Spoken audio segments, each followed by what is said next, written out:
How's the sound? Test 1 2 1 2 1 2 3 4. No. Hmm? Bring it up just a hair. Can you bring it up on the gain there?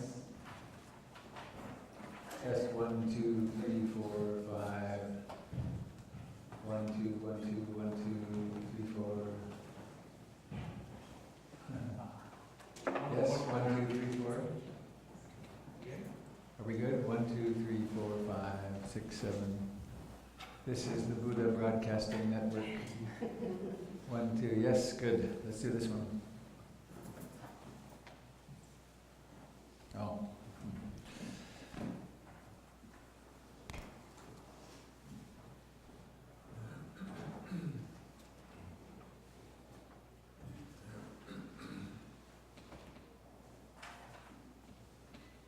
Anybody ever wonder what's back there when it gets back there? The little playhouse. The jungles are back there. Passage to another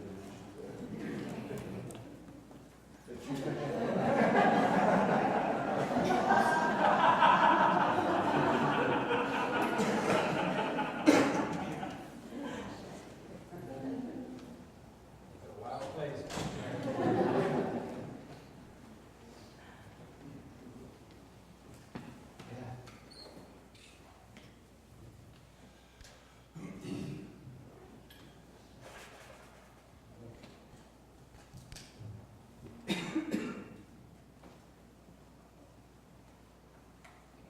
Test 1 2 1 2 1 2 1 2 3 4. 1 2 1 2. Test 1 2 3 4 5. Yes.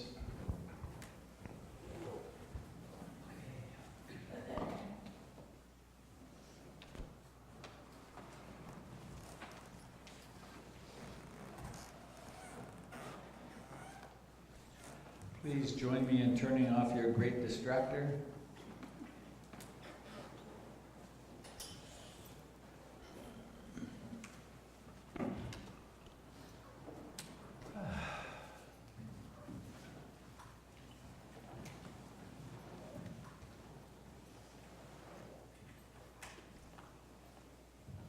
Well, good morning. How nice of you to come.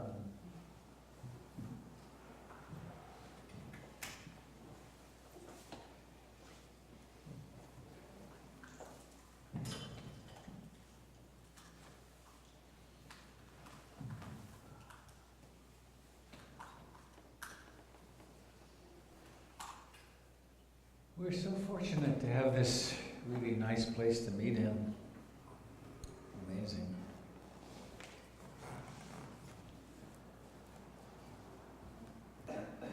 So in this next moment of adventure, I invite you to do one of two things. One is just stay inward and quiet if you want. And the other is to turn to someone beside you and introduce yourself briefly. And I guess just share one thing for which you're grateful.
Refuge.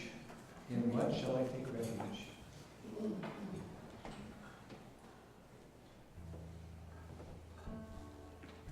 It's a long time ago now. My daughter was 4.5, she's 32.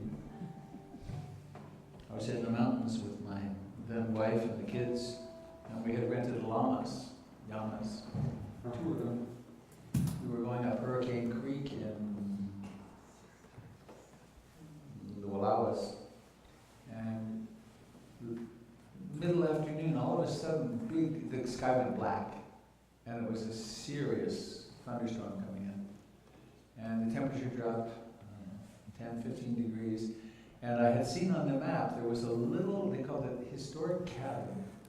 It was about a quarter mile away, and I had to make a decision. Do we run for the cabin, or do we hunker down under the trees and get a tarp over us and just kind of bivouac? And I decided we'll head for the cabin. And just as we got there, the hail was a half inch anyway, and a true mountain storm just got bam! And I got them inside the shed, the place. It's got the tent up because of heat too. Got the llamas situated in that way, and then made hot chocolate and stuff. But that was a day when I was thinking refuge. We needed refuge. And in our lives, we need refuge. And where can we possibly find it? And the Buddhist world has had this practice at the beginning of training to remind ourselves of taking refuge in that which is awake, in the Buddha. And refuge in what is it that we discover when we're awake? What's the ordinary, every moment reality that we really experience if we pay attention? And then, with whom do we travel? We travel with a fine company of friends. And also we have this historical company of friends, all those human beings who, through whatever tradition, have discovered this, that we can actually take refuge in our lives. And then I like to expand it, or also mention that we at this moment are we're the cambium layer, like in the tree, there's that little thin layer of life. We are it right now. We're carrying the spark. And that gives us a tremendous opportunity to wake up.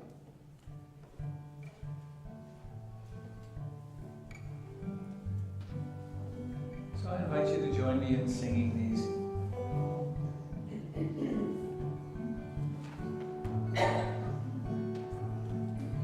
I take refuge in the Buddha, the one who shows me the way in this life.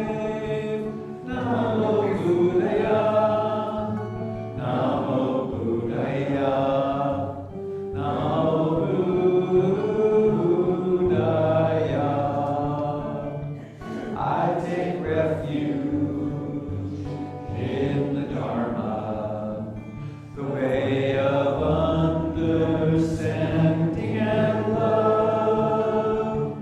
Namo Dharmaya, Namo Dharmaya, Namo Dharmaya. I take refuge in the Sangha, the community of mindful harmony.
So we stop to sit.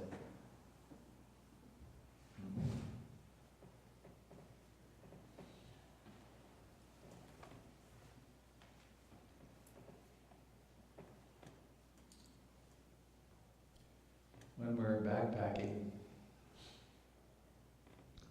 or walking a long distance in any context,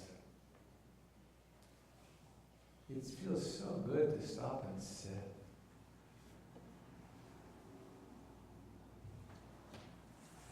To put down the pack of achievement and effort, getting somewhere.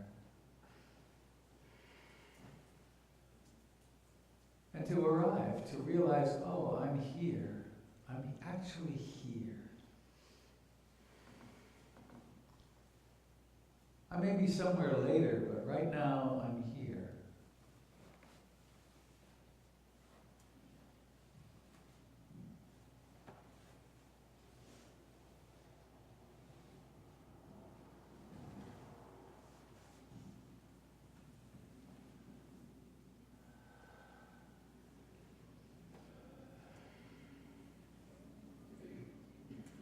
I'd like to welcome those of you that are joining us on the internet this morning and who watch this later.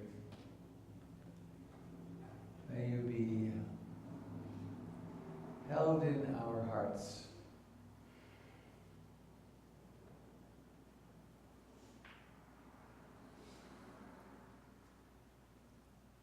So there's a body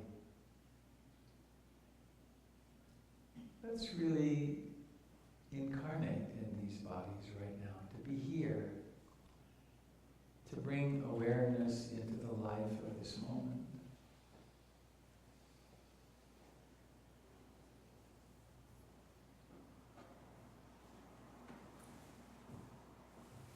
To notice the life that's in what you call your hands.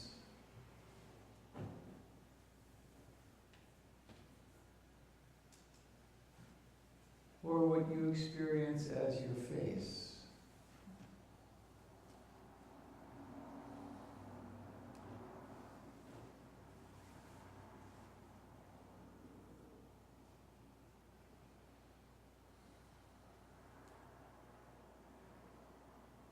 We could open the ear door, pay attention to that channel.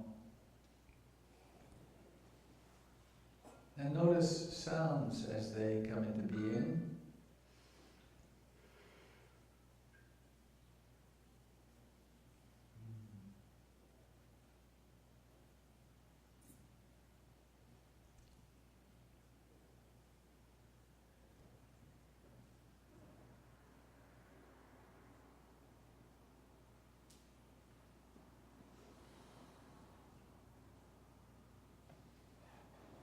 And then coming home to this body as it breathes.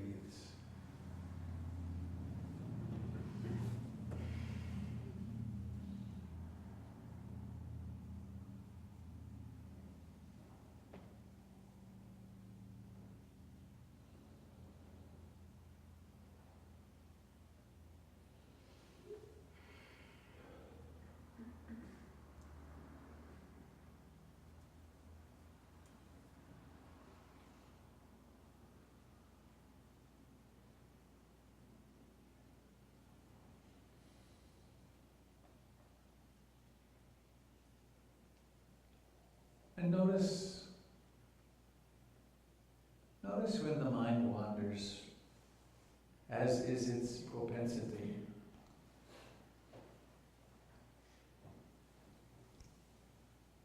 But remember that you're not having a battle with the mind. That's not the goal. The goal is softening and resting into this moment.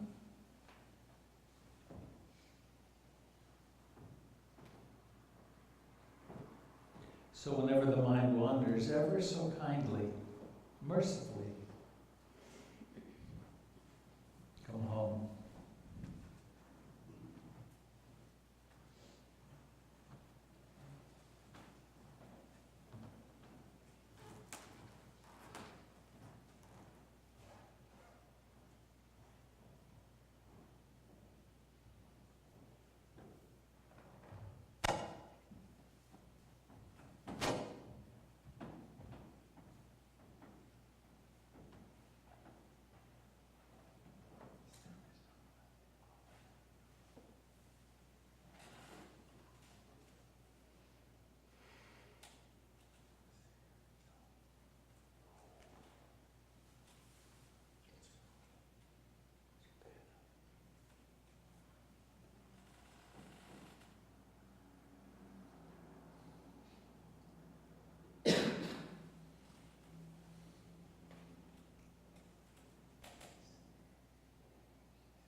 There's a curiosity that's essential in our practice.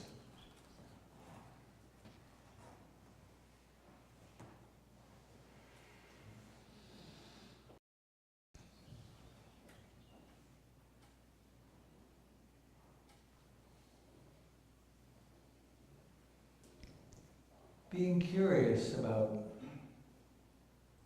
what is it that's happening right now?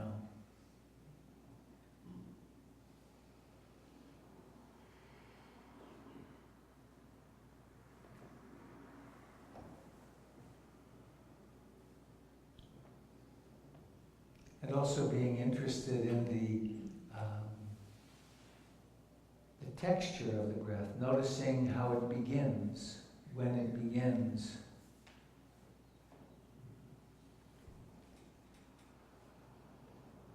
Be with it through its beginning, rising to fullness,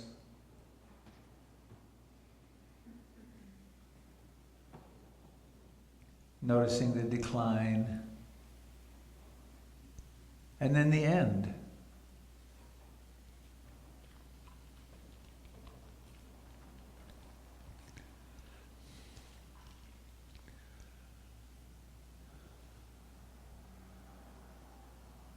Curious of the nature of this life.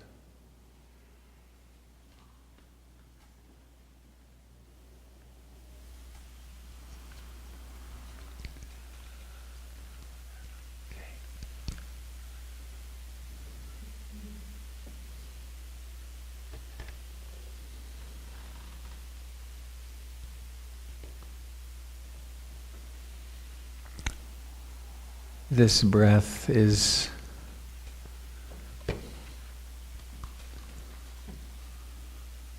it follows the paradigm of everything else in our lives. It has a beginning, a rising to fullness,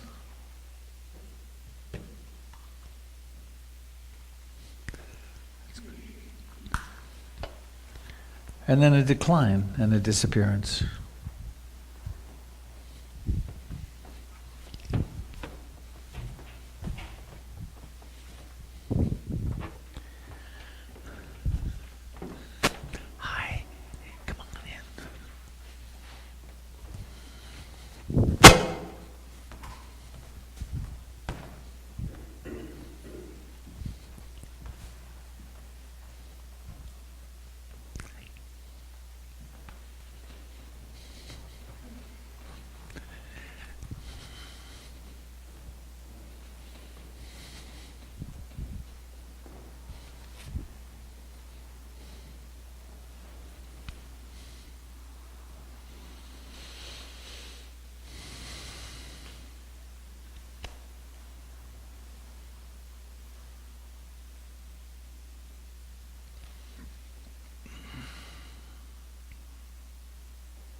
it can be such a relief when we realize that to meditate is synonymous with an alert relaxation. It's just not, it doesn't need to be a struggle to change something or to become something different.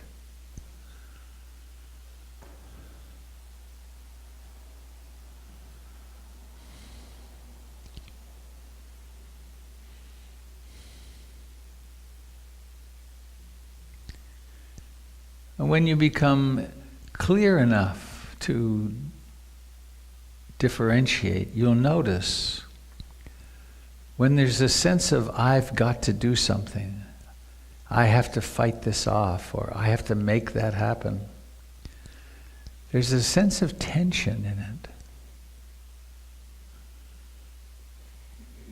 And when there is refuge in the Buddha, when there is trusting in mindfulness,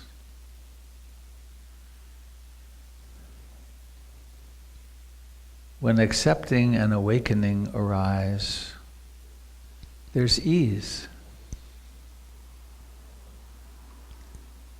Even if that which is being observed is unpleasant.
Human bodies are,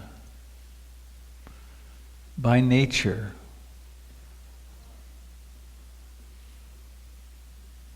sensitive to pleasure and pain.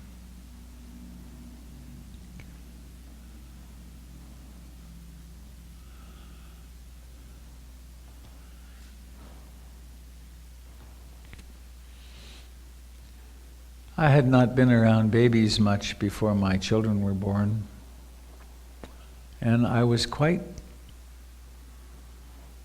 taken aback in a way by how much pain there was in infancy.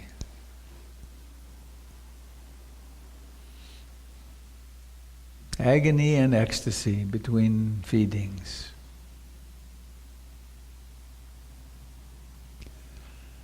So when we come to sit in meditation, we discover that there are discomforts. And good posture helps, sitting comfortably upright.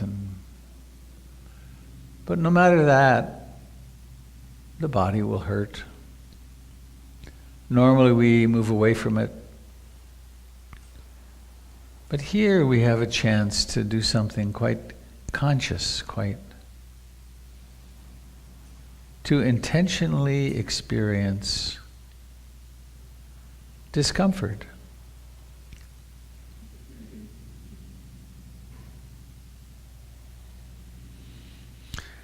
And we don't do this to practice masochism.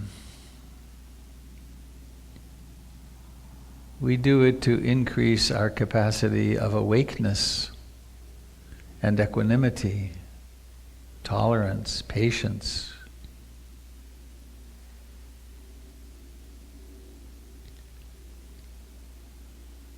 Please come home to the breath when you can, the actual sensations. And when there's pain or discomfort, turn toward that. Examine that. Become intimate with that. Notice the stories that arise in the mind. Notice the disliking.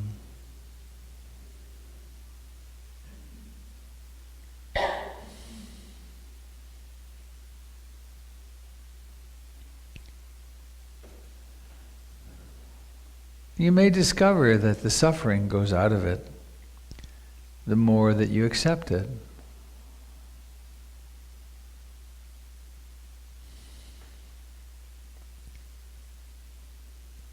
And if it comes to that spot where you're just kind of gritting your teeth and fighting it, then mindfully move. Notice where you're going to move to, and then mindfully move to there.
Sounds arise.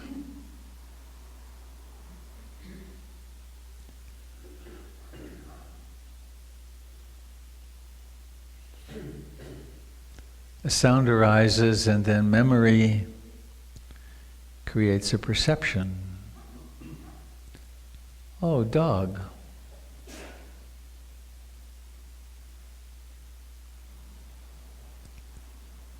The perception dog could have some emotional component to it.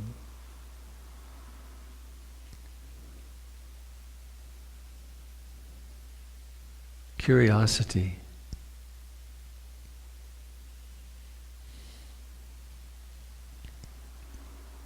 What is it that I can learn in this moment about the operation of this human consciousness? Sounds arise and pass away. Thoughts, moods, emotions arise and pass away.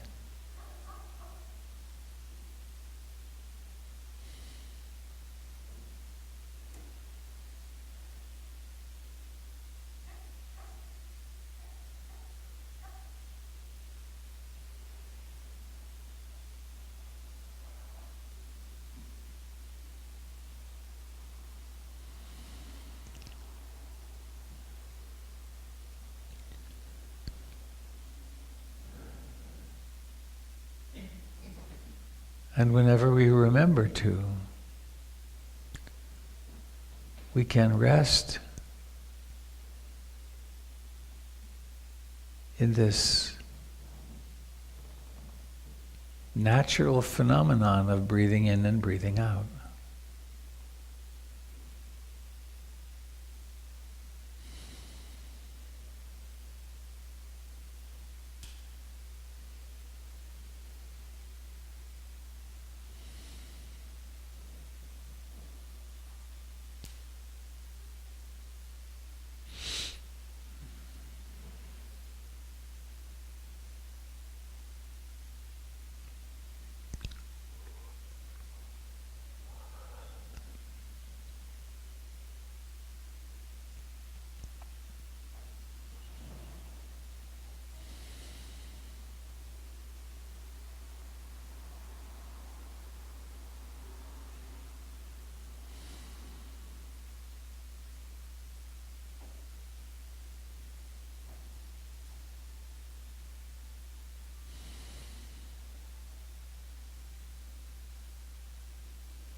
So this is the truth of this moment.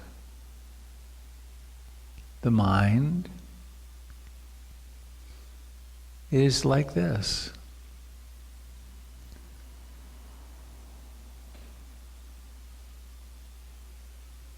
Is that mind you think of as yours, calm, peaceful, concentrated, at ease?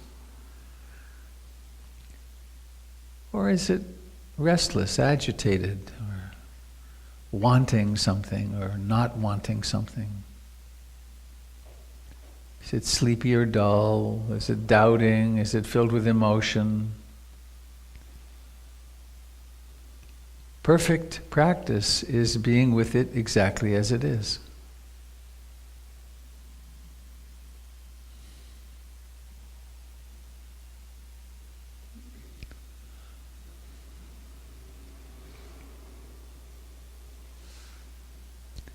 What a welcome discovery to know that self-love means accepting our unfinishedness.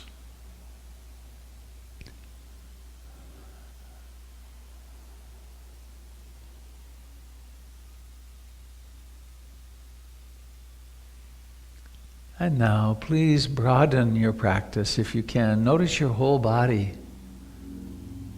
the whole living thing. Feet, hands, legs, face, arms, back. As well as breathing in and breathing out. It's so marvelously alive.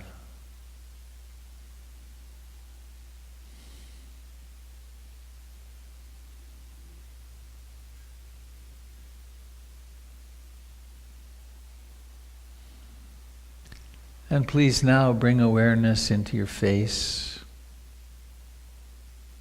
Do you find a face, or do you find sensations?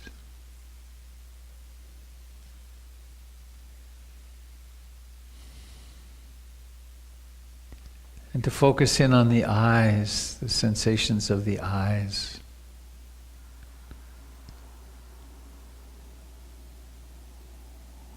Notice how you can move the eyeballs inside their socket. You can make circles or figure eights.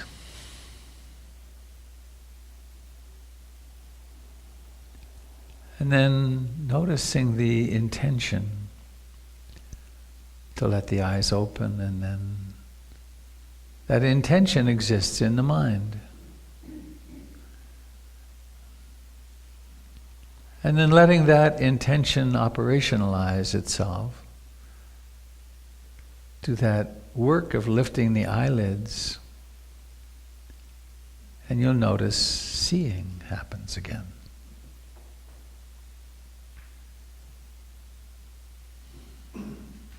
Seeing objects appear.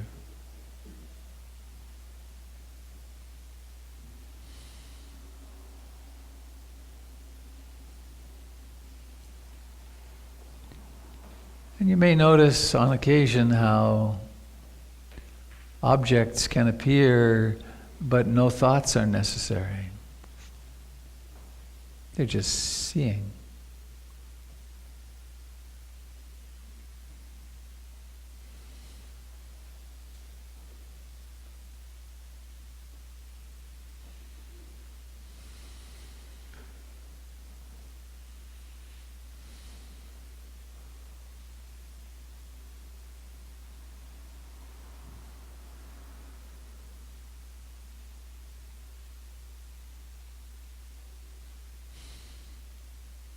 Seeing.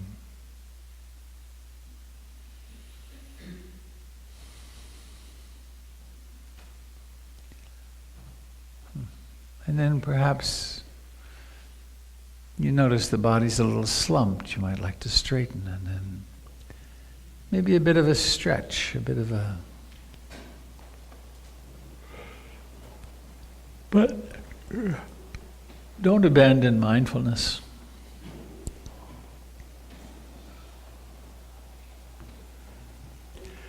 Let's set ourselves free from the limiting notion that meditation is something I do for a few minutes a day sitting in a special posture.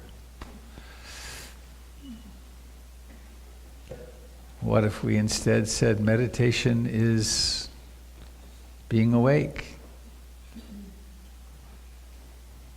And so at any time, no matter what I'm doing, I can be more awake simply by being present.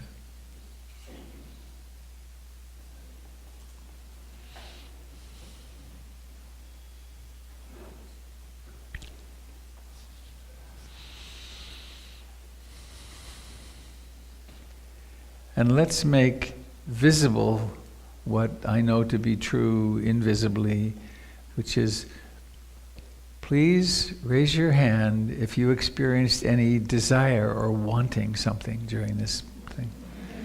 And take a look around, see that you're not alone. How about any disliking, pushing away? How about any sloth and torpor, dullness, sleepiness? How about restlessness, agitation, worry? Yeah. And how about any doubt? Doubt. Get it together, you guys. It's jeez. How about sadness? How about happiness, joy, delight? How about bliss? Just How about shame? How about, well, I guess we get the picture. It's kind of a zoo in here. I've had this idea a long time ago, and I subscribe to it even more now. It would be so wonderful, revolutionary, if we all had a little bubble above our heads, and it showed exactly what we were thinking and feeling. I think the primary outcome would be tremendous compassion. Which I know, that certainly, it happens in groups, in intimate groups, when people start sharing what they're experiencing. Because we discover, oh my gosh, you're thinking that and suffering that. Well, this is what I'm working with today. So, well, it's the test. Can we stand again? I think so. I offer the microphone to you.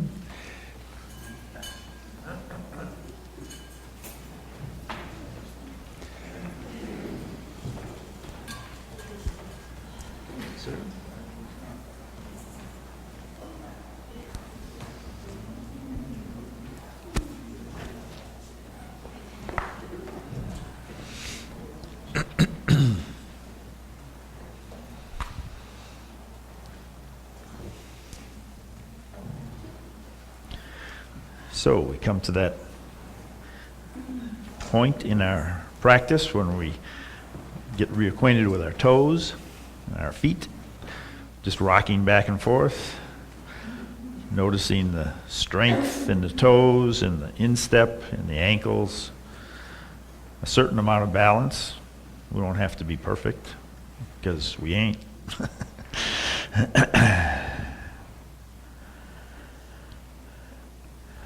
So I'm going to give myself more space today.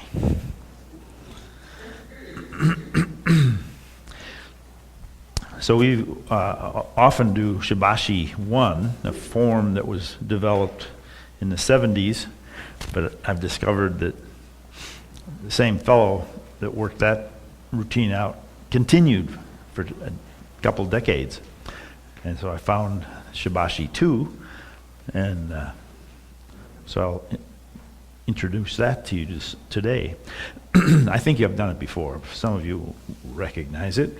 But it's a way of being mindful of the body as it's moving and mindful of the whole body. So when we begin, I often say sink. What does that mean?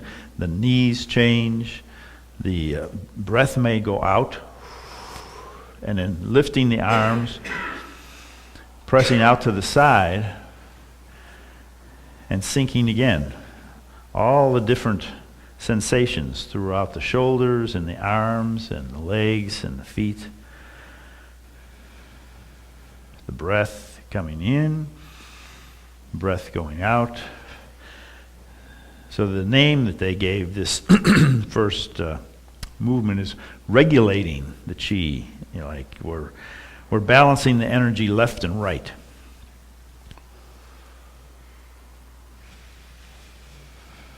Then we bring our palms together, feel the contact. Ordinarily in Shibashi, we've got our hands doing all kinds of things, but They're just in touch here. And we bring them up, move out and down, and we're regulating the chi left, back and forth, up the back and down the front. And we're kind of mimicking that circuit with our hands. And it's actually called the microcosmic orbit. I love that name. It took me a while to get comfortable with it.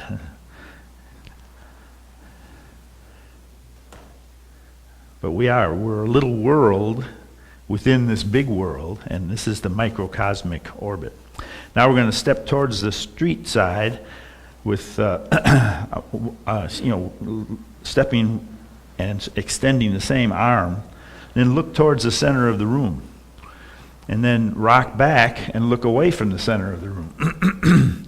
So we're stretching and then lifting the toe and turning the head. So we're doing all kinds of stuff. The idea is to kind of disturb our sense of balance, because the inner ear gets all stirred up with this. But we know how to recover. If we feel a little unsteady, we do it better the next time. And then we'll step towards the tree side of the building and do the same thing. Look towards the inside of the room, and then look towards the outside.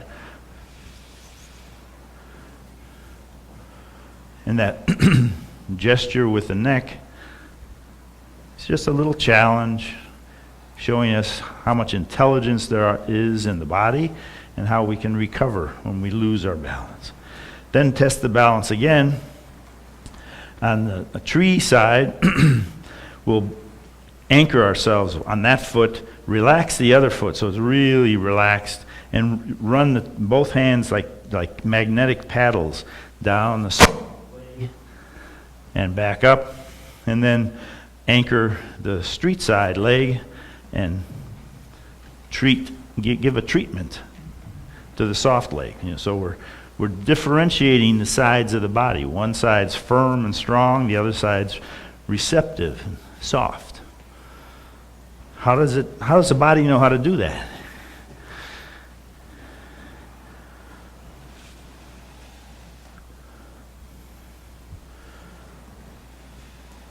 So there's a needle at the bottom of the C. That's what we're looking for. All right. Then standing square again. Both feet parallel. Lift both palms in the same direction and push. And then push back the other side. This is called casting the nets, as if we were throwing nets off the side of a boat. But feel what's going on with your armpits. You got one open and one closed.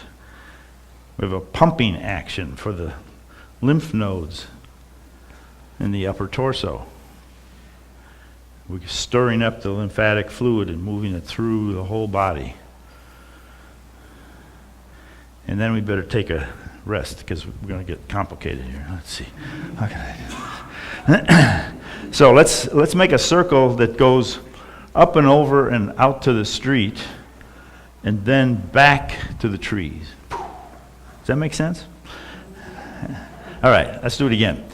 So we're going around there and then over there. At the same time that we go towards the trees, we bring the street foot behind us. Feel that? So again, we're differentiating. Now we're going to go the other direction. So we got a clockwise circle and a counterclockwise circle. At one point, we're pointing towards the tree with a foot behind, and then the opposite. This is the master shows the way. It always makes me uncomfortable to say that. I don't like to think of myself as the master, but that's the name of the move. I've mastered it, and I can even talk while I'm doing it. I wasn't true at the beginning. Then after the master shows the way, the next move is called the mischievous child plants his foot. So you can put your hands on your hips or just out to the side. And again, one side is secure and strong. The other side is stretching the hamstring. So the mischievous child plants its foot. When I taught this to one group, a guy said, This reminds me of the playground when I was a kid, when the big guys would smash my lunchbox. And oh, God. I'm trying to be upright, uplifting here. Jeez. Okay, now we're going to do another circle, but it's with both hands. So you just bring both hands down the center and bring one foot back. And then this is the crane bowing to the moon. But feel how good the body feels to open the arms and touch the hands together and be balanced on one foot with just a little support in the back. How does the body know how to balance in this weird situation? I just gave you a few little hints and you did it. And then we stop. And time is okay. Just lift the hands and press forward and sink. There's 18 steps to the program, and this is number 9. It's like Robert was talking about putting the pack down and resting, sitting down halfway through the hike, where you can get a really full breath. Your wrists are soft. You're releasing stress as you sink.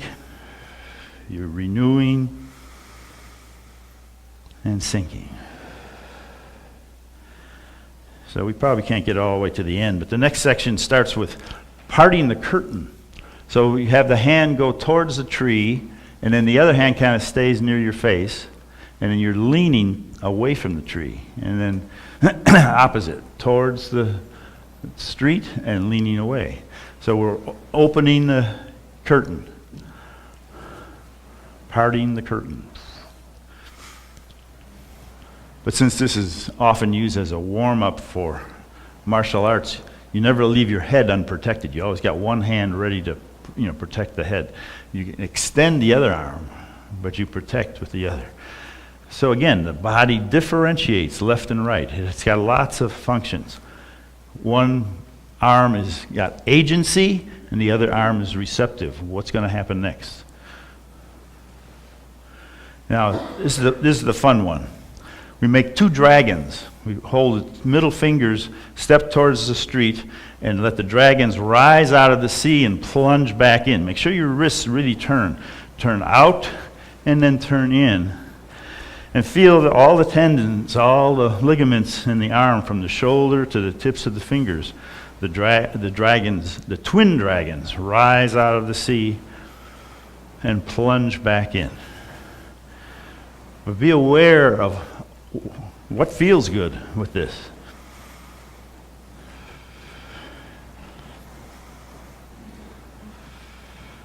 Then the next one, calm ourselves down and follow the waves across the bay. So the weight's shifting, the arms are extending softly. It's a calm evening. There's a little bit of movement on the bay, and we're just following the waves across.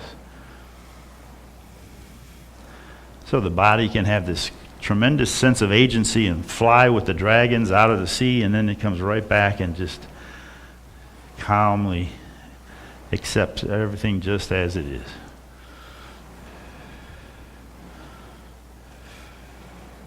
Okay, so there's more, but we'll save that till next time. So how does the body feel?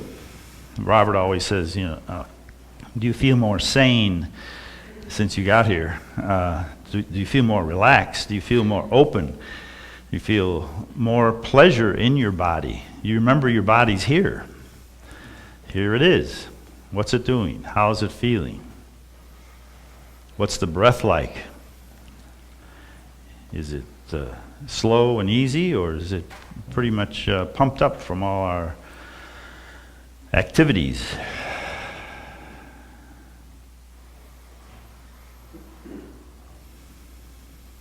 Yesterday I came over here for a retreat with Gregory, and he was going to talk about the 7 factors of enlightenment.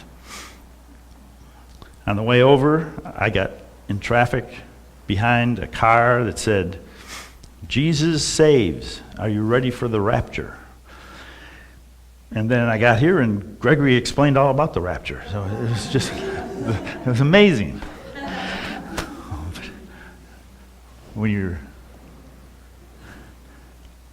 you just open your eyes and look around, there's lots of lessons to learn. Okay. Once more. Thank you very much. I'll be here in a couple of weeks on Saturday, the third Saturday of the month, for some Qigong and some meditations for 4 hours. So come join me.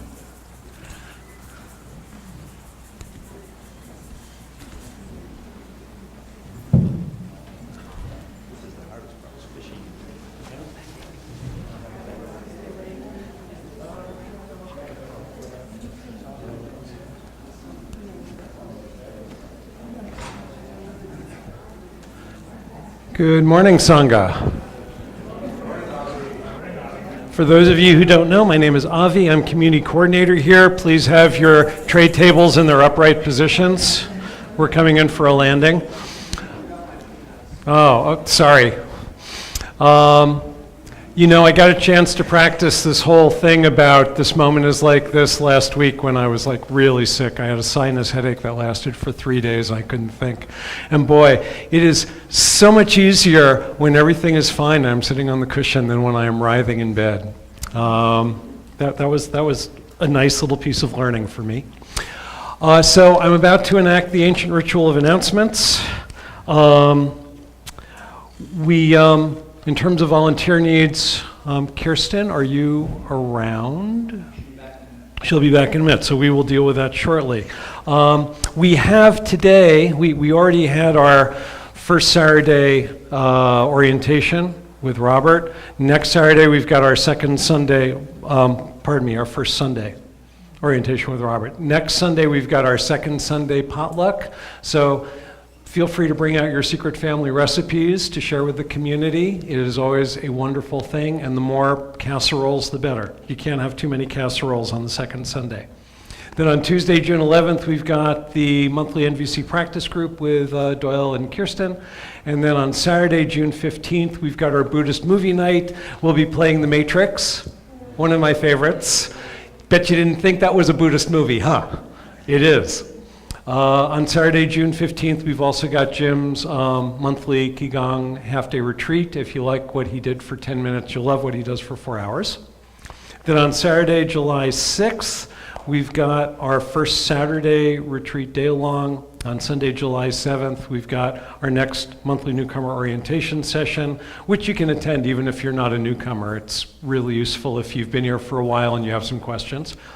Also today, at the end of the Dharma talk, we are going to have our monthly meeting of the Engaging the Dharma Initiative, where we take what we learn on the cushion and we try and extend it out into the community in terms of mindful action out in the community. And we do that the first Sunday of every month, sometime between 12:30 and 1 o'clock. It all depends on what's going on. And then July 7th through 19th, Robert has his Mountain Waters retreat up in Nelson, British Columbia. And I believe that there are still spaces for that. You can get on the website and you can find out more about that. And speaking of the website, if you want to find out what's going on in this place and you want to be more connected, the website is a wonderful resource. So I do what I can to keep it pretty updated week to week. So you should be able to go there and find for the current week and the current month what's going on. And additionally to that, if you really would like to get stuff in your email, which is a whole lot easier than going to the website, there is a sign-up sheet there, clipboard just to, well, my left, your right. Sign that thing with your name and your email address and your phone number, and then we can send you emails on a regular basis when we have special events coming up. And then, of course, there are these handy-dandy little leaflet things. They're absolutely free. We don't charge anything for them. And if you do not have one, they should be right outside that door. If you've looked at it and your response is, yeah, well then feel free to put it in a pile somewhere so that we can recycle them. And Kirsten, is there anything going on with volunteer stuff? Kids program. Every week we can use 1 to 2 volunteers in the kids program. It is a great way of sharing the community priority of preparing our next generation for mindfulness that hangs out here, and they're really a lot of fun to hang out with. And I believe that is it. I hope you all have a blessed day. Thank you for being here.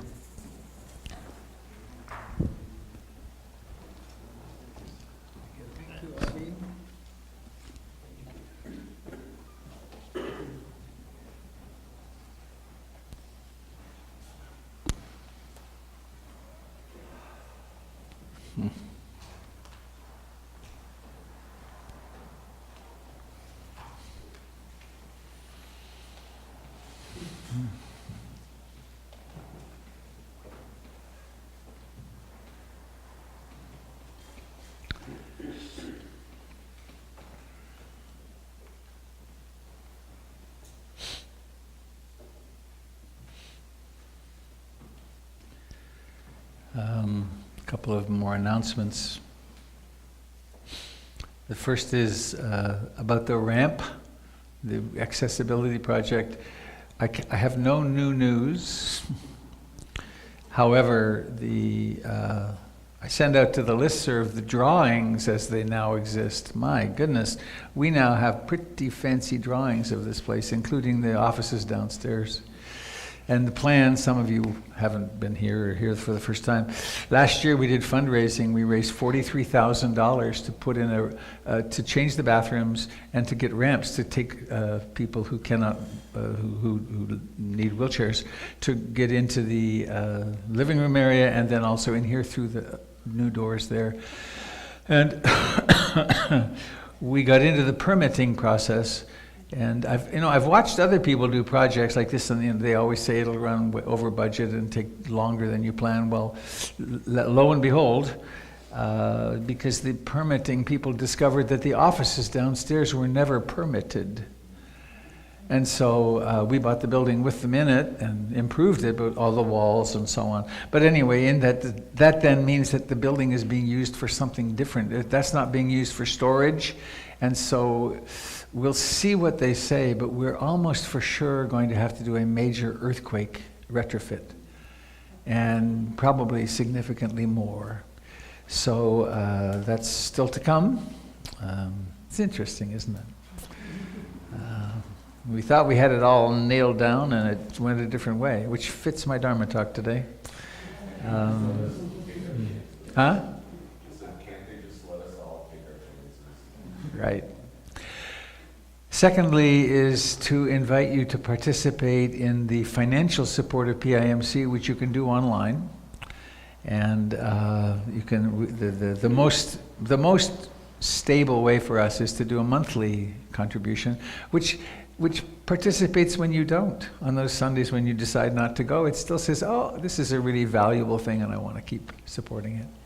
And I'm in a really, well, not unique, the other teachers experience this too. I'm in a position of having really regularly people come up to me and say, this place has changed my life. And often radically. People come in the front door very confused and upset and sometimes suicidal. And lo and behold, things really straighten out and they come to understand life very differently. So we're providing an amazing service here. And I encourage you to assist in the ongoingness of that. One other news piece, Gregory Malouf, who many of you know as a teacher, is now working half-time as a manager, and I love it. It's so, I always liked Gregory, but I love him now. We're using this great project management software called Trello, and I can move a card in Trello over to Gregory's box, and he does it. It's huge change. My creativity is up, I know, and my capacity in teaching is growing. So that's part of what we need to do the fundraising. All right. There are devices for the hearing impaired back there. I always mean to say that at the beginning, and then I forget. So,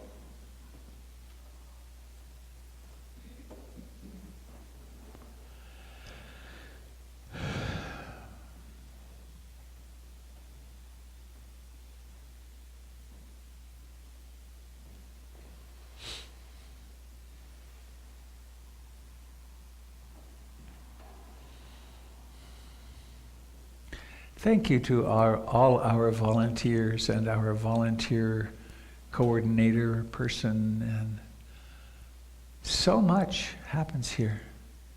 The place is so beautifully kept, and flowers, gorgeous flowers are here. Oh, speaking of that, over there are little baby plants. There are some broccoli, some rainbow chard. I guess that's what's left. Yeah, broccoli and rainbow chard.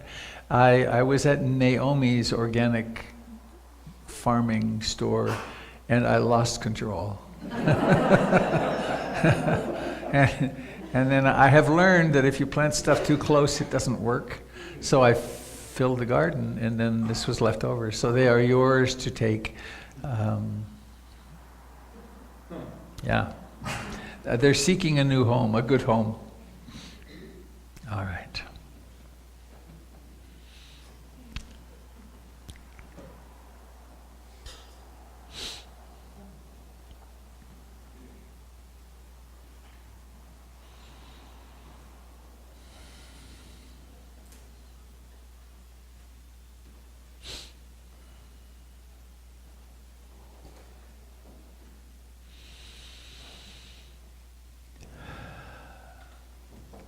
So I invite you to drop into your body. Just be here. It's a wonderful default to have. When nothing else is happening, just drop into the body. It's so welcoming. And notice that you're breathing.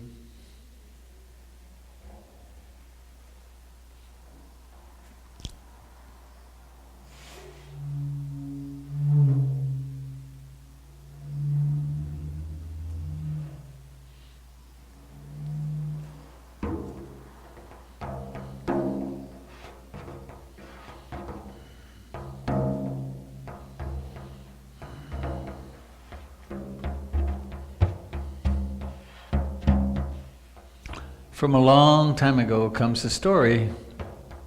It's actually rooted in Hindu tradition.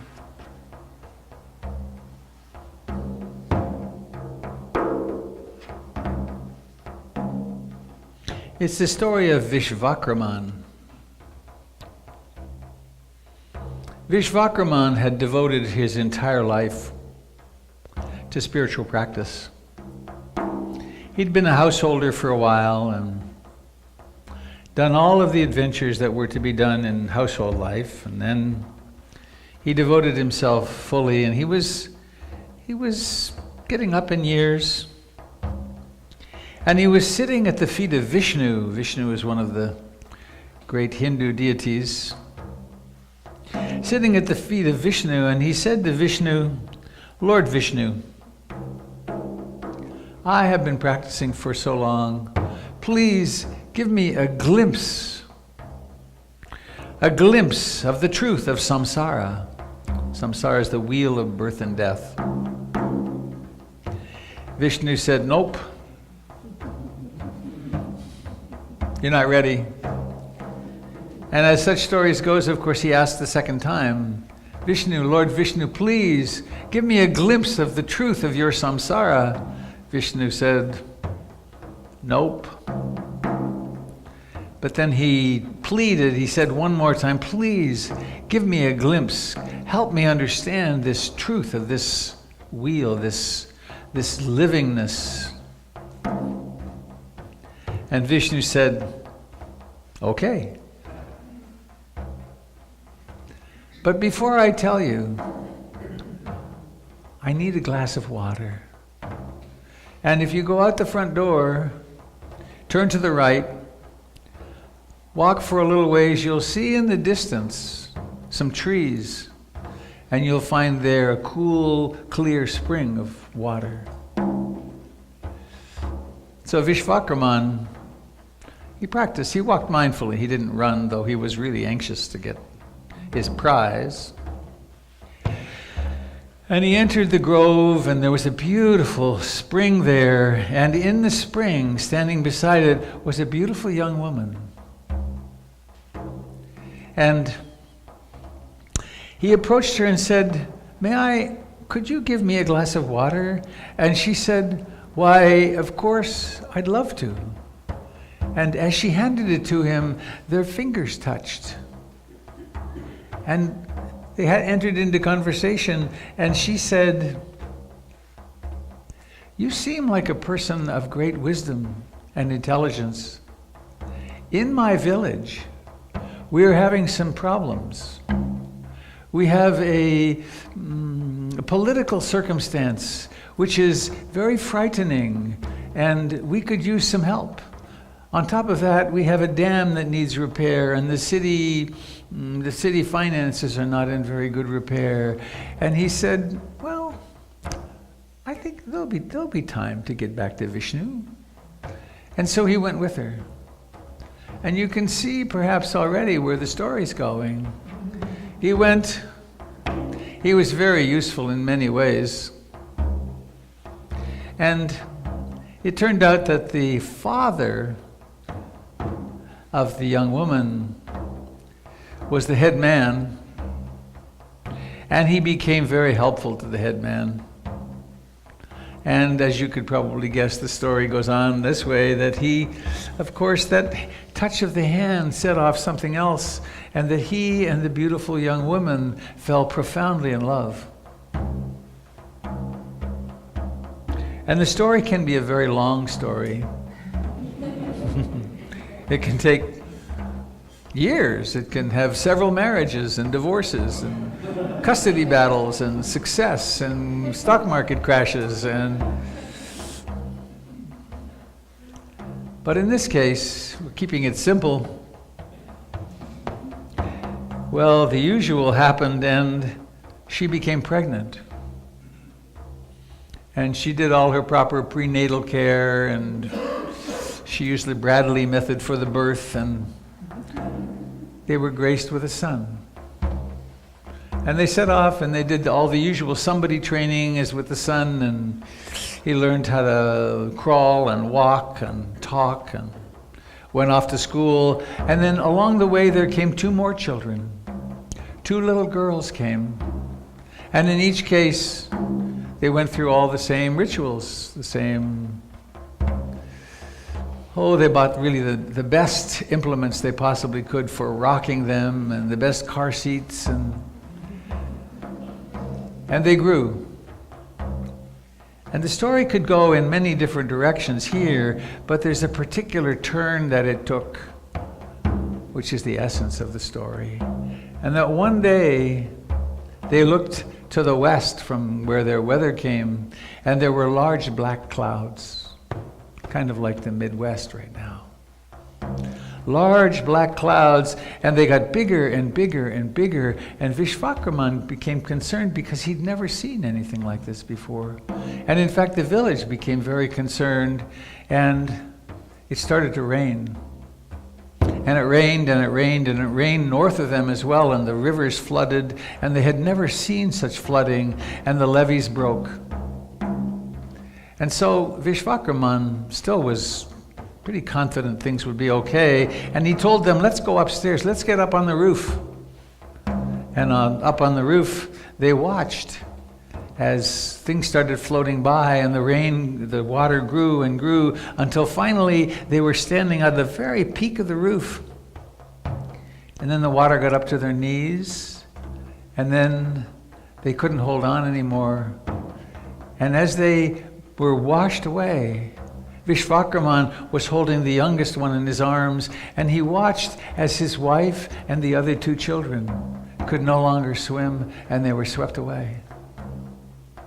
And he tried his best to hold on to that child, but in the end he couldn't.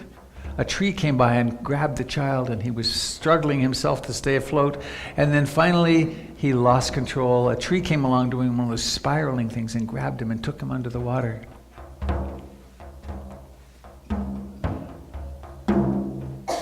And whether it was a short time or a long time, we don't know. But when he woke up, he was at the feet of Vishnu, who said, "Did you bring my glass of water?" Samsara. What is the nature of samsara?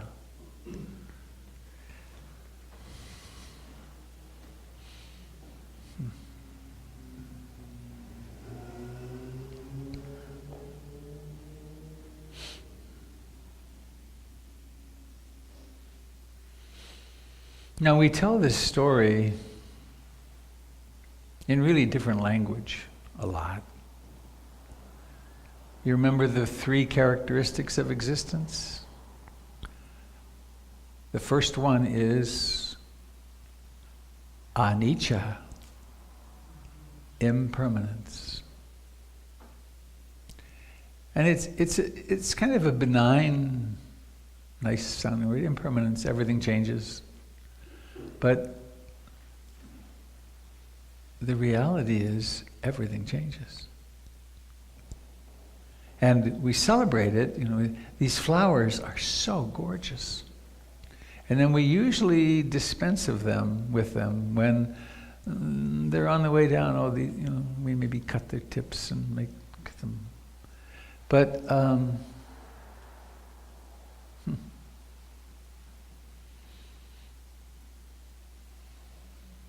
I stopped yesterday on my way home. I was with Gary at the Buddhists in the park, and I had my bike with me. I rode home, and my route takes me up through the cemetery that's to the south of Taylor's Ferry. And I'd stopped once before, but I stopped again, and it was for a purpose this time. Jen and I are planning our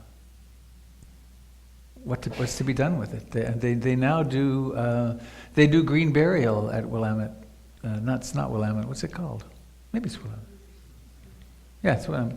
Anyway, they do green burial, and they will actually allow us now to wrap a body in a shroud and place us in the ground. No concrete box, no fancy box, just kind of ecologically sensible.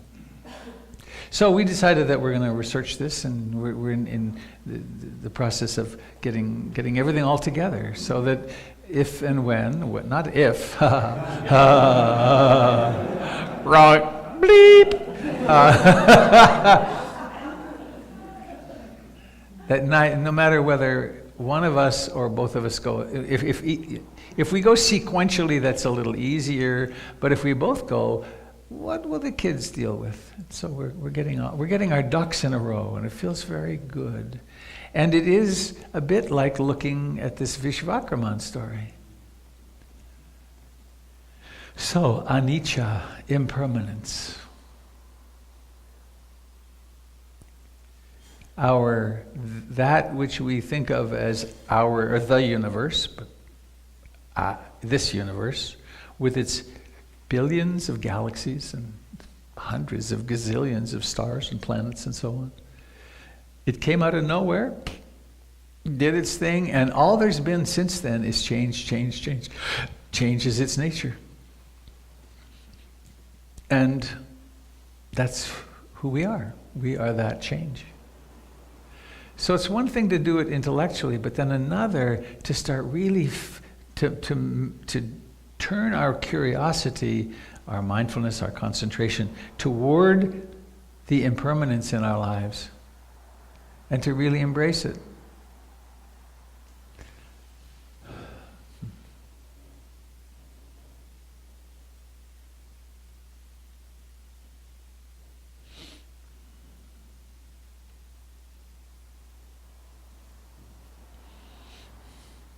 That's a lot different from meditating for stress management. Though meditating for stress management is marvelous, and it brings us to the doorstep. It's a lot different also from meditating for improved mental health. Improved mental health, I appreciate mental health. I shudder to think of who I was before I started meditating. That was a pretty uptight, crazy guy. But then we come to ask ourselves the questions, this fundamental question: who am I? Who am I, and how can I live more lovingly with my world? Way back in 1972, I did a master's in environmental studies. I had been traveling for 5 years around the planet, and the environmental catastrophe was upon us then, but it wasn't really being noticed much. But anyway, I went to this great graduate school in Toronto, Master's in Environmental Studies, and I had 2 questions, and they're still my same questions. If we really are part of the earth, really, how come we don't know it? Where's the missing feedback loop? So that how can I possibly do the things that I do, and how can we as humans possibly treat the earth as we're doing our life support system? Or not even, that's even wrong. It's like we are that. It's not like I'm here and that's my life support system. It's we. And then the next question is, what can we do about it? And then the second question is if we really are part of each other, really, if that which your eyes looks out upon is actually you, how can we treat each other like we do? And how do we get back? How do we get back into true love? And the processes that I followed in my life were the meditation one, and then also the psychotherapy side. To look at, to embrace as best possible the complexities of being a human being, the complexities of our emotional life. I sent out on the not constant contact, on the listserv, an interview that I did with a fella from Berlin, and I'll send it out again. And Avi, can we get that? We can get that up on the website pretty easily. In fact, I think I linked it to you. I'm not sure. We'll check it after. It was a talk about the conversation moved into the realm of, can we ever really heal our trauma?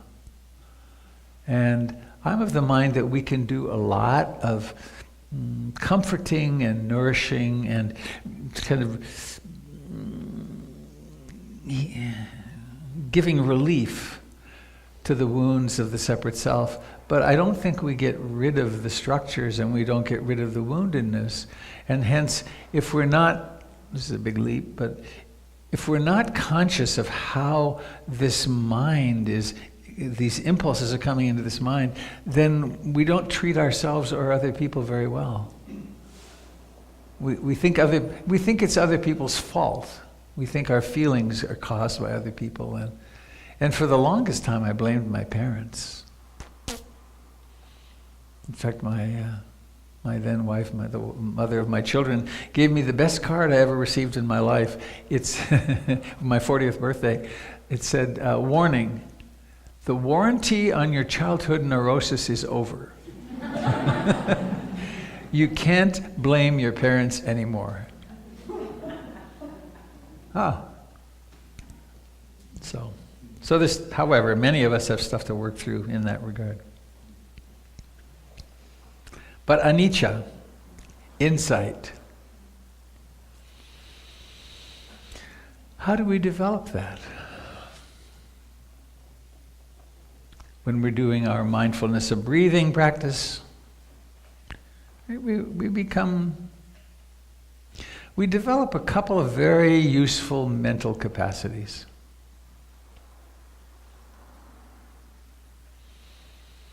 Concentration and mindfulness. They're not the same. It's like I just had a baking or cooking recipe. The oil and the eggs or whatever are not the same. They go together. They make something nice when you put them together, But we can articulate them, we can experience them as separate, at least for a bit. So, concentration. When we're working with the breath, we have a chosen object, which is the sensations of breathing. And so then we discover the mind to be wandering, and then we concentrate the mind. We bring it back here. I could, there's other concentrations. When we take a drink, we may focus on flavor. Actually, when I was doing that, I thought of my usual example is a piece of nice dark chocolate or a good green olive. Now that concentrates the mind. It's intense. It's a moment of concentration. But in meditation, we practice concentration on an experience which is essential to life, but which is rather mild. Right? Breathing isn't yelling at us, it's just breathing, and we've done it so many millions of times. But through bringing the mind to the breath and bringing them together, we're developing the capacity to focus the mind. Is that making sense? That it's a learnable skill. We are an ecological system, and our various components, if I want to strengthen a bicep, I do a particular exercise. If I want to strengthen concentration, I do this concentration on the breath. There are many other concentration practices in Buddhist pantheon. Loving kindness, compassion, sympathetic joy can all be done as concentration practices. There's a little known, not often practiced, the kasina, the different colored discs. You make a disc, you put it on a white background, and it can be red, yellow, green, blue. It can be a hole in the disc looking at fire, or a hole in the disc looking at space. And the only one of them that I did very much of ever was the blue kasina. And you sit and you're in front of that, and you look at it and you become aware of the color blue, and then you say blue. Blue. Mind wanders. Blue. Blue. And then you get so that you can close your eyes, and lo and behold, the disc stays right there. Not as an after image on the retina, like a flash, but it becomes something that the mind has taken in, and now you have blue. And then you develop that more and more and more and more, and then you can go, there are very high concentration states called the jhanas that you can develop with that. And then also, but then you can shrink that down and make it bigger. It's kind of like mental gymnastics, the purpose of which is concentration. So, I'm developing concentration using the breath. And then, there's this other mental capacity, which is really mind-boggling in its function. Awareness.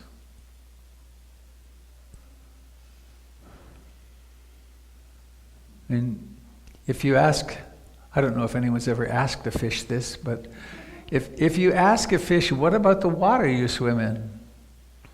The fish would say, what do you mean, the water? This awareness, perhaps you remember waking up this morning, the moment of waking up. You weren't here for hours, hopefully, if you were sleeping okay. You weren't here for hours, and then suddenly, how do you do that? I have no idea. I don't think anybody has any idea. However, what the Buddha discovered and then taught was that not just the waking up from sleep, but there's a knowing that awareness is present. For instance, please become aware that you're seeing. Isn't that interesting? It's a whole new order of wisdom. No, it's not wisdom yet, but it's a whole new order of perception in a way. Or, please become aware that you're hearing.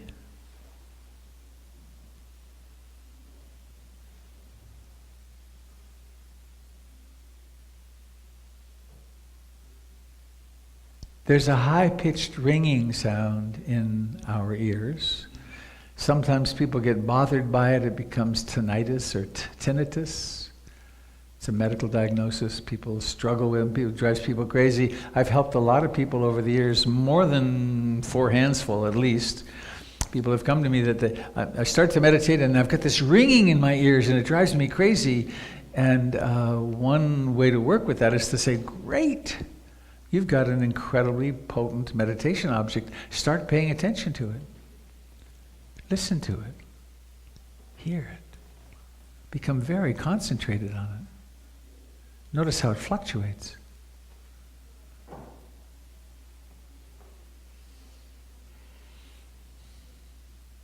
Hearing. Hearing and aware of hearing. So what the Buddha, one of the active ingredients in what the Buddha discovered was that this mindfulness, this awareness can be practiced. We can create the conditions to become more aware.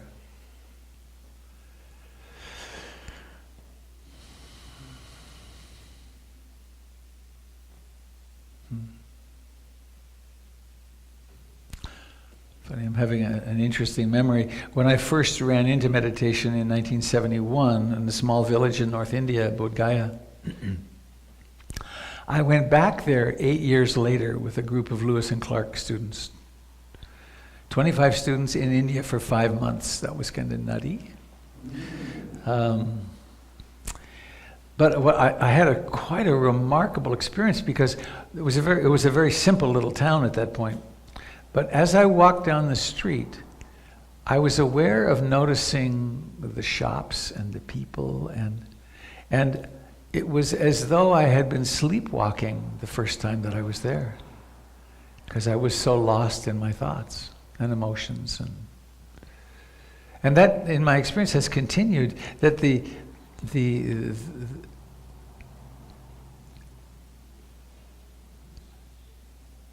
I live lifetimes more, days, weeks more, of awakeness in a day now than I used to. Because I'm awake a lot more. And we tend to be sleepwalking through life. We have beliefs and we do things in terms of inadequate rest and various substances, and we live in these fantasy realms of ideology and so on, and we're not very often here. But to be here is so simple. It's like, be aware of your breath, or be aware of what you're thinking right now. So we're developing, if we're meditating, concentration and awareness. Every time your mind wanders and awareness notices it, strengthens awareness. So we're developing these two, we could call them mental muscles. And looking outward, we've had now the Hubble telescope for, it's almost over. Maybe did they retire the Hubble? It's coming soon anyway. And that scope has been able to park itself and then take in light from almost infinite distances, and then magnify it, and then we've been able to see at great distances that there are hundreds of billions of more galaxies. Similarly, going inward, we've developed instruments which can observe smaller and smaller and smaller.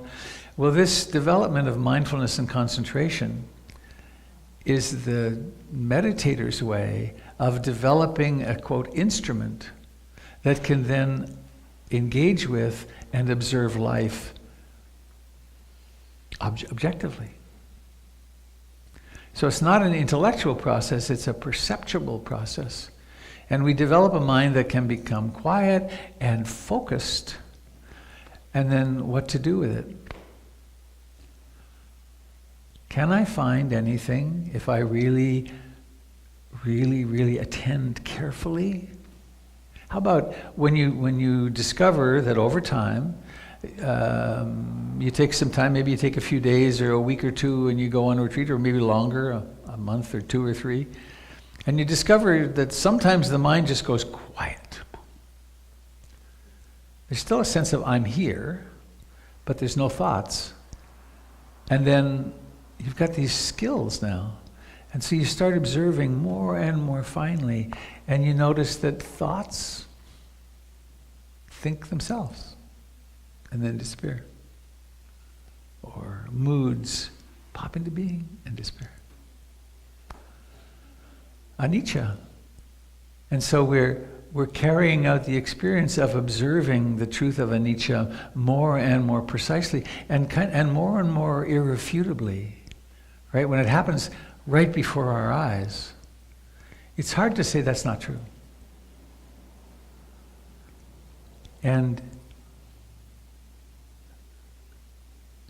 in the same way, as we become more attentive in observing, we start noticing how much of the time the present moment is kind of just, as Ruth Denison put it, there's a leak in the canoe. It's kind of unsatisfactory because the mind is wanting something different. It's just not accepting, oh, this is how it is.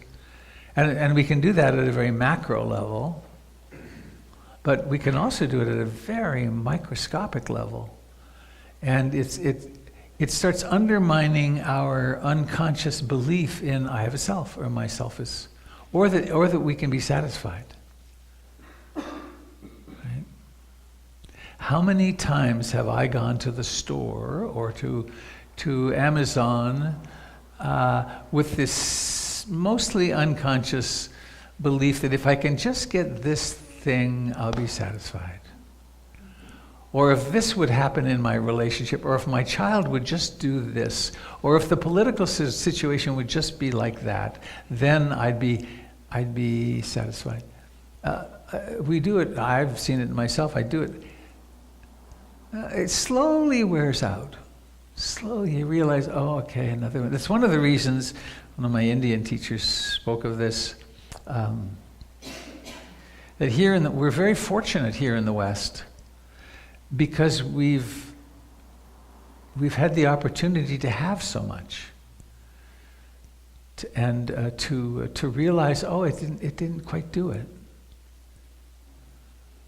Right, in places like India and China now, it's part of what makes our dilemma so great is that here are people who are finally getting running water, who are getting cars, and who want the good life that they've learned from our television shows.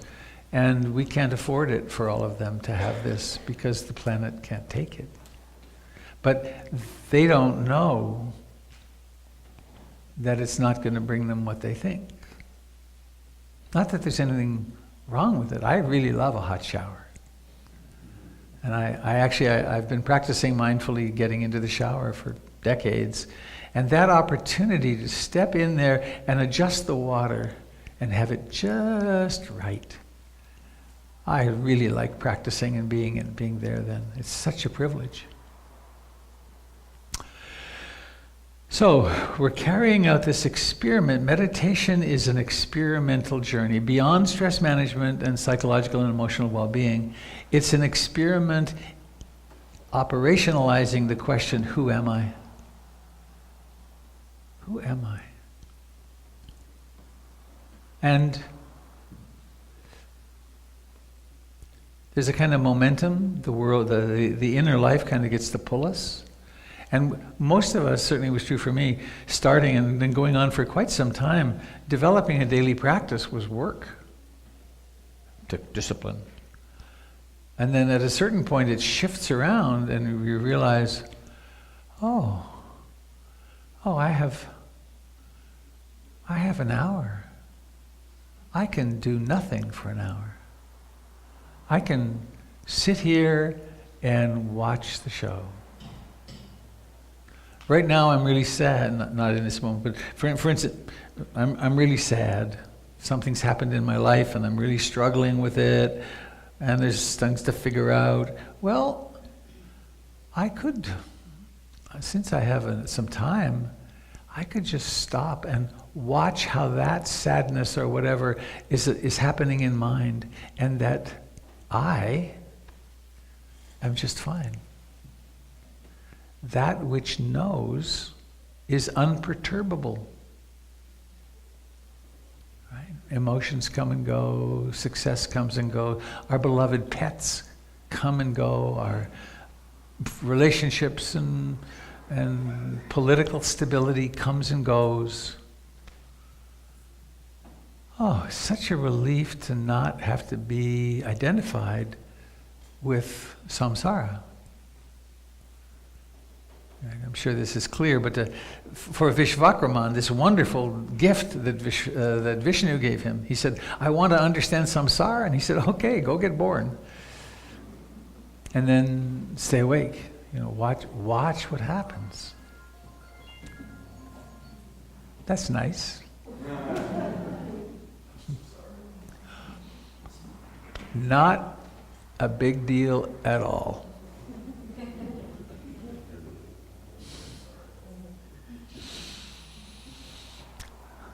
Right, what one could do in certain contexts would be, oh, how thoughtless of you.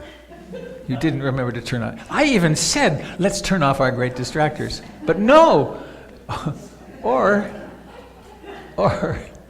that ruins my meditation. I'm so upset about that now. It brings us into my favorite Buddhist word is papancha. It means mental proliferation. And an event happens inward or outwardly, and the mind is just like fireworks. All right, so I want to tie this up.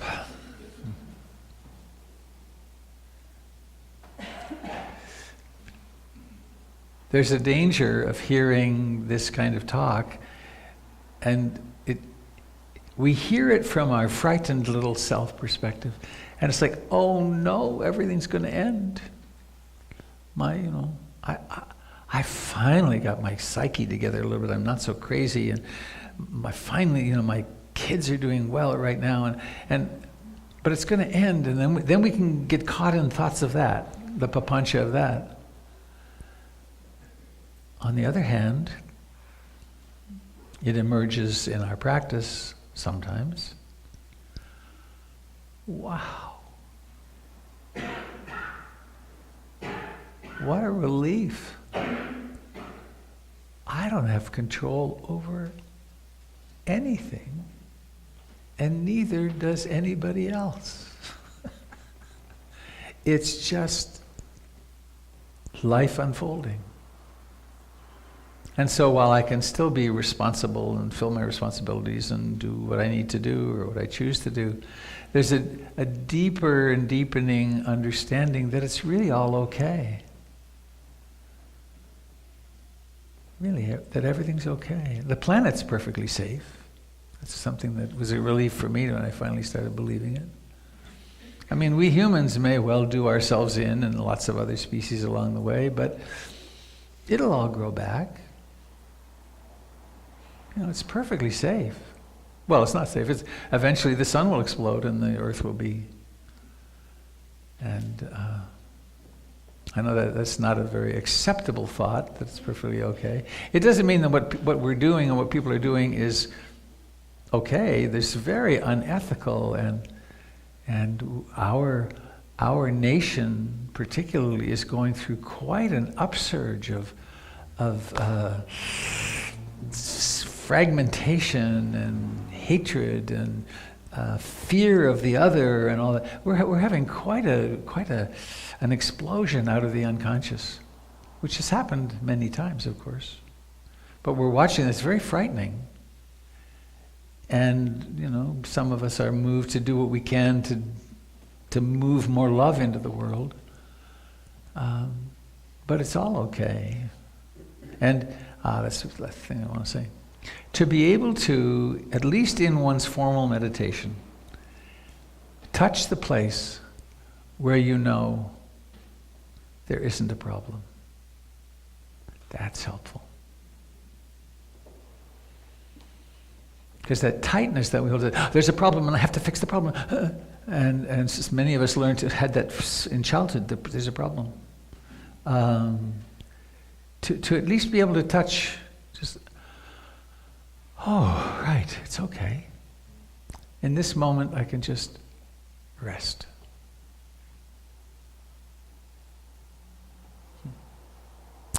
So, little time. Any question, comment, complaint, response? If you have it, oh, there's a hand. Coming back.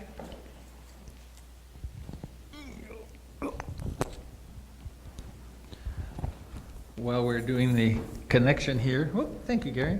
While we're doing the connection, let me invite you, Gary, Avi mentioned it, but the 12-day retreat in Nelson, there's still 4 places, I think, and it's really a great thing to do. 12 days, you get rested, and nice place. We have our own cook.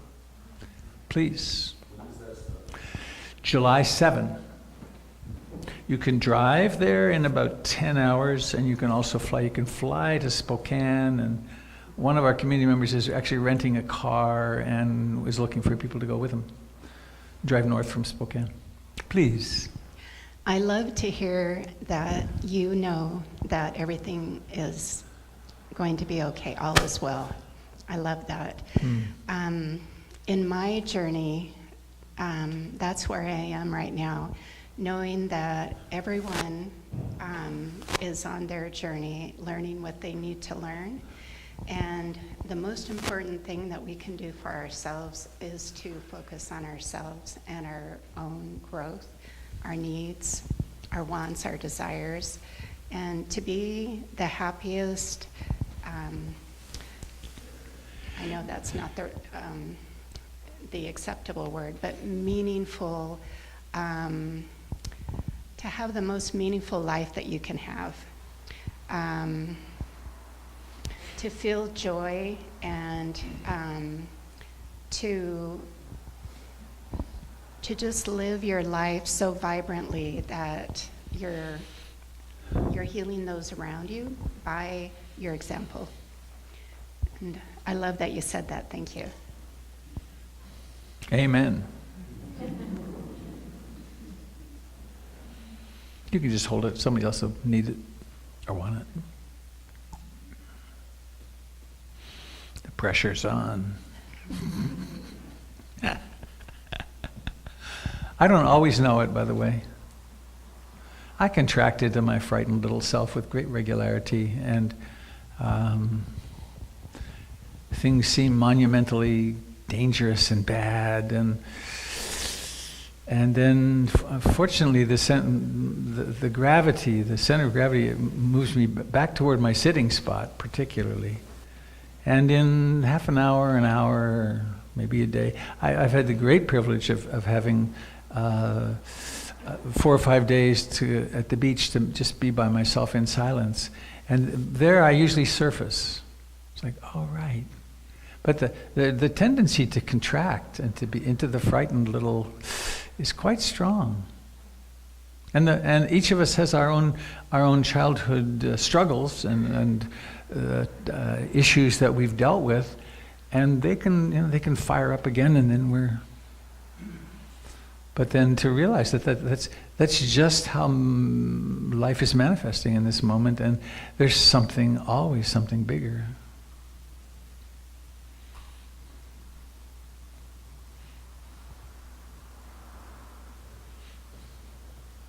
They say, the Buddhist model says that there is such a thing as an arahat, that is a person who has so faced into the dukkha and cultivated the dharma that they are no longer ever identified with separateness.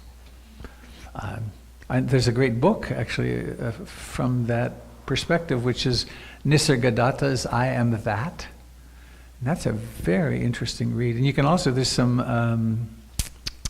YouTube videos. He was an irascible guy. Ruth Denison spent time with him, as did Jack Kornfield. And the videos of him, in one case he says, if you say that one more time, I'll throw you out of here. He's really quite an interesting fellow. But it's good to read. Good read. So you touched on it a little bit, and I just wanted to see if you'd expand on that. And you talked about meditation specifically. That great paradox. It seems like it takes all this effort to finally get to a point to when we realize it really doesn't take any effort whatsoever. maybe starting with meditation, but then, ending up in our lives. Right.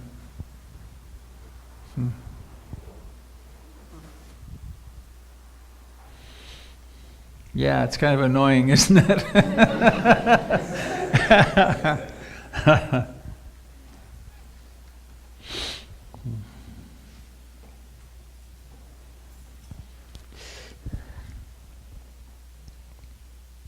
What? The What about it? Oh. Unless you want to hang on to it. hang on just a second, okay? There's strong lineages that we refer to these days as the Advaita or the non-dual.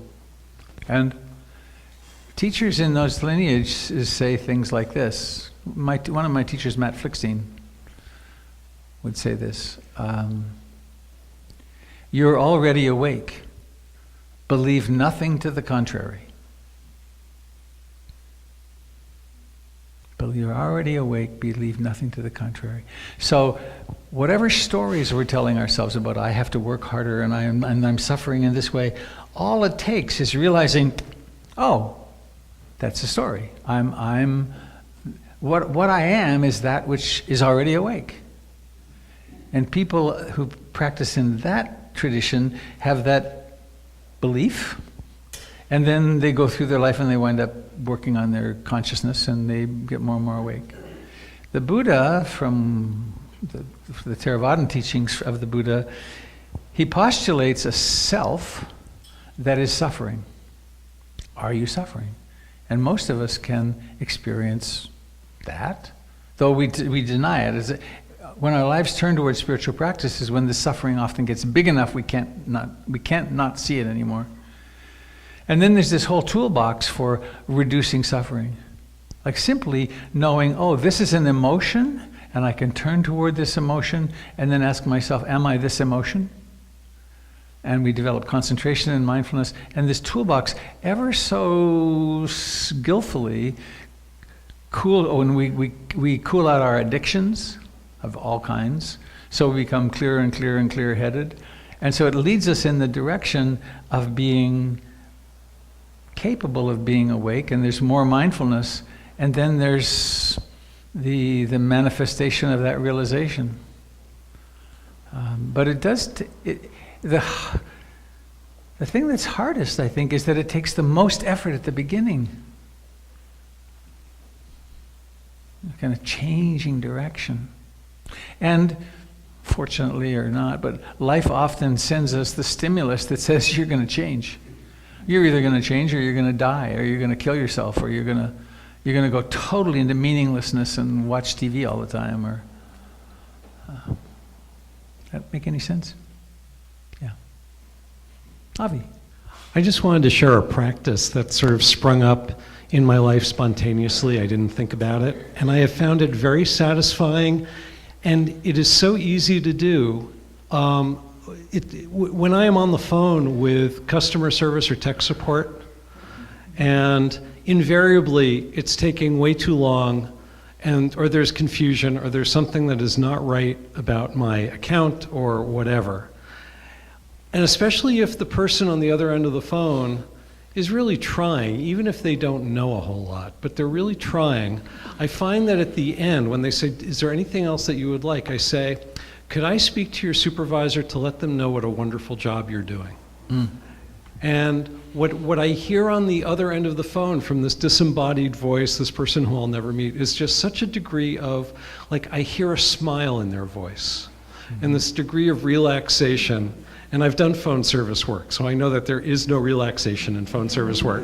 And then when they put the supervisor on, invariably the supervisor will say, thank you so much for taking the time. Hardly anybody ever does anything like this. And it seemed to me, it just felt like that's a real practical way of putting good vibes out in the world, man. Mm-hmm. And acting as though that other person were you. Yeah, beautiful. Well, I hear wild creatures in the chute. So I saw your hand, Cricket, sorry. Let's make a big circle. Thank you all for coming and for listening and for practicing. And any of you that would like to join us in the middle, would be fun to have you. Oh, the microphone.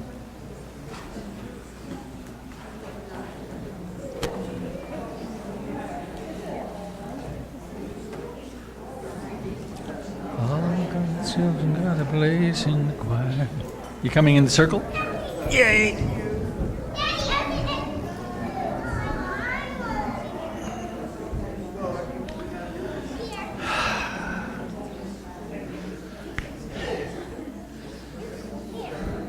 I heard it. Hi.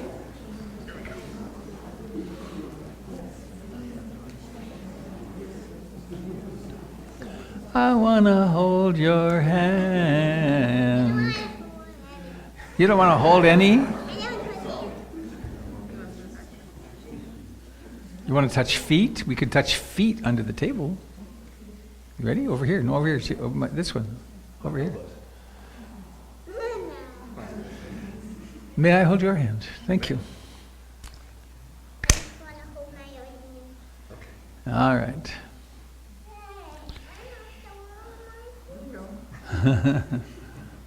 Yay! So, dear friends at home, thanks for joining us. And here in the room, take a moment to look around. What if it's true that there really is only one consciousness? Yeah. What if it's just that when we meet eyes with someone, we're meeting eyes with ourselves? So, giving the hand on the right a little squeeze, wish this person well. And the person on your left, a little squeeze. Hearing. May all beings everywhere share in the merits of our practice.